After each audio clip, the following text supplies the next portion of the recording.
It is great to welcome back to the program very quickly as circumstances have changed. Allan Lichtman, political historian, author, professor at American University in Washington, D.C.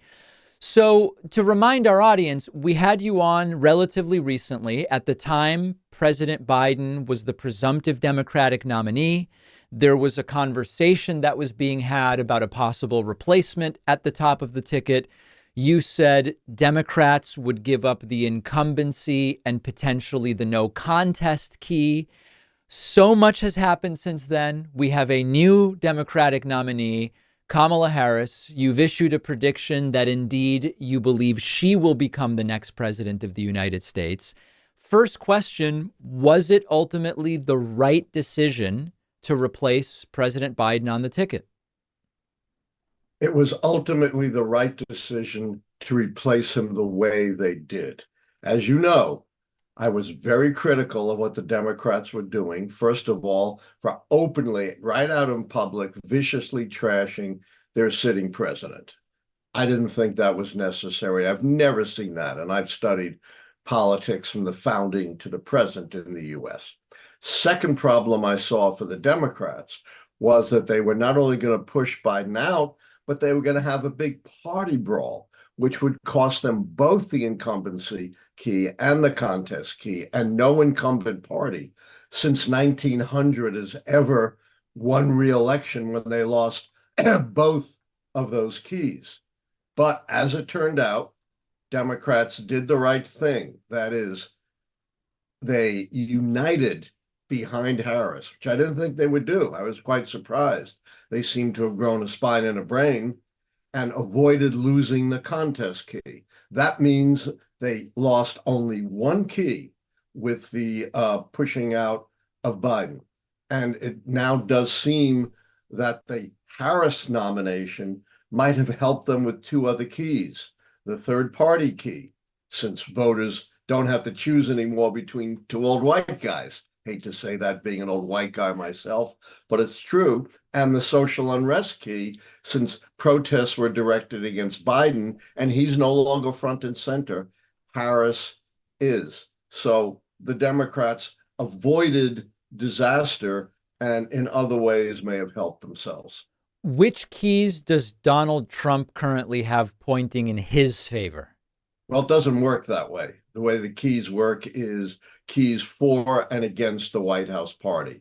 The keys are based upon the proposition that elections are primarily votes up or down on the strength and performance of the White House party. And the way it works, if 6 of the 13 keys go against the White House party, 6 and you're out, they're predicted losers. Otherwise, they're predicted winners. So the way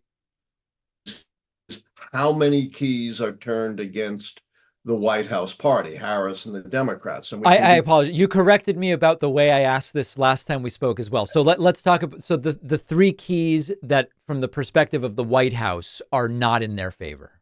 Yeah, there are actually 4, 3, quite clear. Obviously, incumbency, since Biden is not running.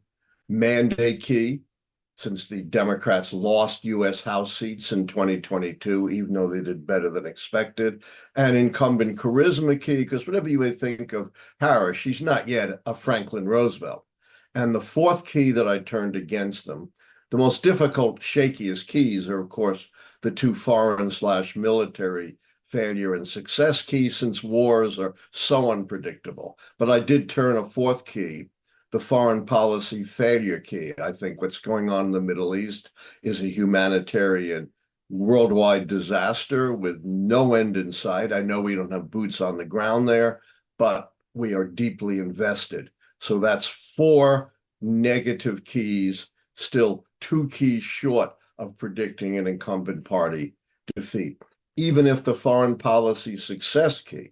And I gave that to Biden and the administration. Remember, it's always measured against the incumbent administration, because it was Biden and Biden alone who put together the coalition of the West that stopped Putin from conquering Ukraine and then undermining American national security by threatening our NATO allies. But even if something went horribly wrong in Ukraine, that would still only be 5 keys down. still a predicted Harris victory.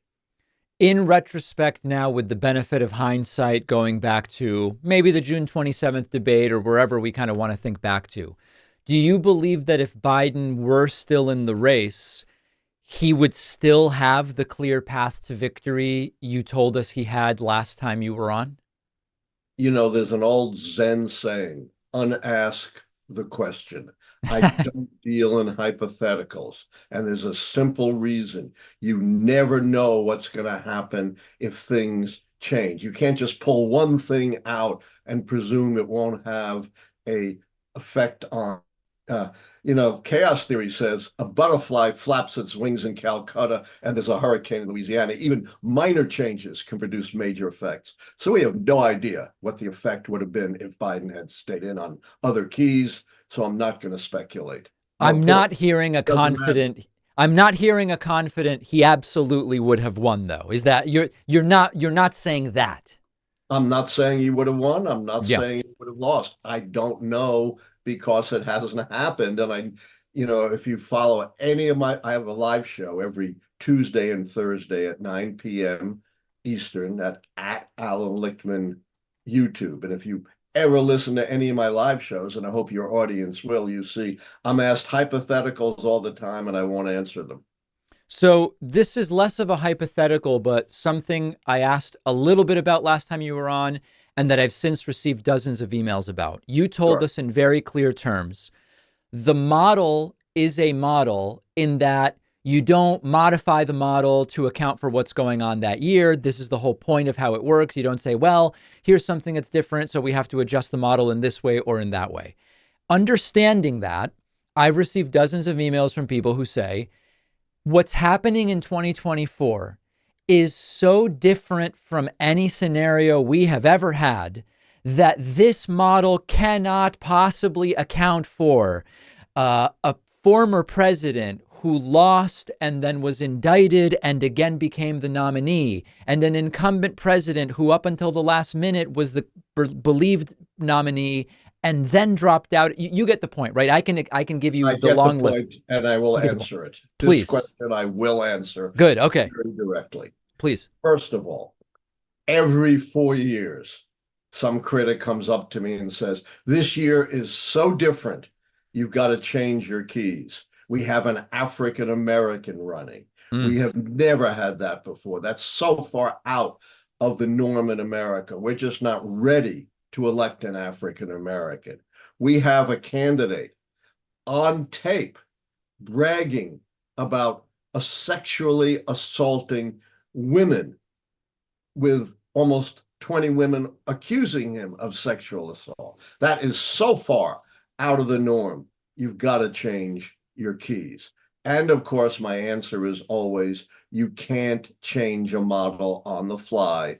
That is a recipe for error because it has to be based on a series of elections. If I had changed in 2008 or 2016, I would have been wrong. I predicted Obama in 2008, regardless of the fact that he was an African American, and Trump in 2016, regardless of all his baggage about sexually assaulting women. My second answer is the keys are incredibly robust. They're based on history, but they go all the way back developmentally to 1860 when women didn't vote. African Americans were enslaved. We had no radio, no television, no automobiles, no airplanes. We were an agricultural society. So the keys have survived enormous changes in our society, in our economy, in our politics, in our demography. That's why another reason why I don't change them in response to people saying, oh my God, we have something different. They've survived much bigger changes than anything we've seen. Final point. I am not so arrogant as to say the keys can never be wrong. They're based on history, of course. I'm not Speaker Mike Johnson, who claims the Almighty talks to him. And patterns of history, as robust as they are, can be broken if something is unprecedented enough and cataclysmic enough. The problem is you never know beforehand. You can only know after that has happened. Even Taylor Swift's endorsement of Harris doesn't get you to change the keys. No, I'm kidding about that. But it hasn't, understandably. Here's a question that a number in the audience have asked. Sure. If you are so confident in the model as you seem to be, do you bet on the election results? Are you a betting man? I never bet on Okay. the election results because I don't want to jinx myself. Other people do. I never advise anyone to put money on election predictions, but I can't stop people. How are you confident that you can issue a final prediction with 6 weeks? You did it actually more. I think it was more like with 8 weeks left. 2 months. Given the number of things that could happen in those last 8 weeks, and I guess my follow-up would be, is it that anything that could happen in those 8 weeks couldn't possibly change the fundamentals of the keys? Two answers again. One, this is actually one of my latest, not one of my earliest predictions. Sometimes the keys fall into place late, like this year. Sometimes they fall into place early. I called the very hard to call 2012 election when a lot of the pundits, right up to the last minute, were picking Romney. I called Obama in 2010 because I could see all the keys falling in place. I then got out of the blue, gratuitously, a 30-page attack from guess who? Nate Silver, saying, you can't predict this early. And of course, being a professor, I wrote a 30-page response, which boiled down to, yes, I can, because the keys tap into the structure of how elections really work. Mm. You can't because you're basing it on ephemeral polls. You can't until very late, and even then you could be wrong. Eventually, took years, Nate Silver came around to my point of view. I wrote him a very nice email saying, let's do a joint article showing how two forecasters using different methods came to the same answer. Heard nothing, not even a polite refusal. Not my favorite person. Second point, the biggest myth in American politics is the October surprise. I've made my predictions before then and never changed them. As I said, probably the biggest October surprise we've had in recent years was the Access Hollywood tape. My goodness, a lot of experts were writing Trump off right then and there, including members of his own party. But I stuck to my prediction of a Trump win, which you can imagine was not making me very popular in 90% plus Democratic Washington, D.C., where I teach at American University. So when you're dealing with the fundamentals, you don't change your prediction.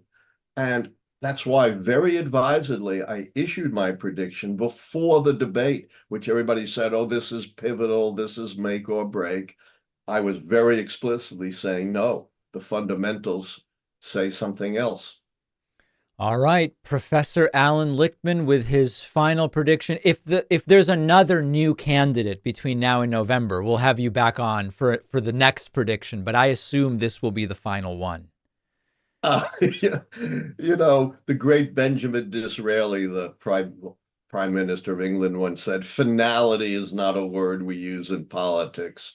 And the great late Gilda Radner, her character Dana, said, there's always something.